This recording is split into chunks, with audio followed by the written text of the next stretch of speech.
La panique s'installe chez les pro-ukrainiens.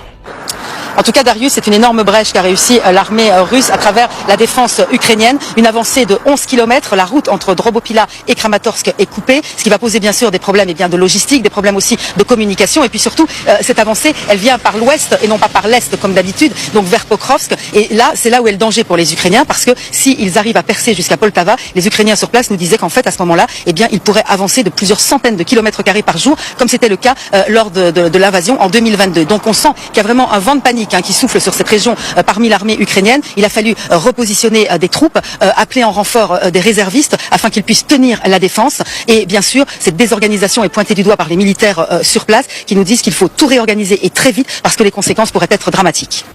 Il y a 9 mois, je parlais déjà ici de Pokrovsk, pendant que certains spécialistes venaient expliquer, il y a tout juste 2 jours, la prétendue lenteur des avancées russes. Quelques heures plus tard, la Russie signait une infiltration réussie. Plus de 18 km conquis à l'heure actuelle. C'est un exploit colossal en temps de guerre, surtout quand chaque mètre coûte des vies.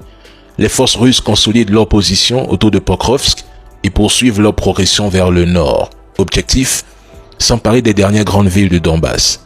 Plusieurs localités sont déjà tombées et c'est un coup de massue pour Kiev à quelques jours seulement de la rencontre historique entre Donald Trump et Vladimir Poutine.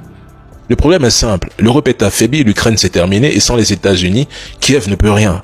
Les effectifs fondent, les déserteurs se multiplient, les armes arrivent tardivement, les mobilisés ukrainiens meurent très vite au front faute de formation sérieuse et les pertes dépassent depuis longtemps les nouvelles recrues. Mais l'information est censurée. Pokrovsk, ce n'est pas juste une ville, c'est un nœud logistique vital, route, dépôt, communication. Le perdre, c'est offrir à l'ennemi un levier pour disloquer toute la défense du Donbass. Les approvisionnements sont sérieusement menacés. On le disait il y a 9 mois, 1 an. Nous y sommes. Force à ceux qui croient encore une victoire ukrainienne.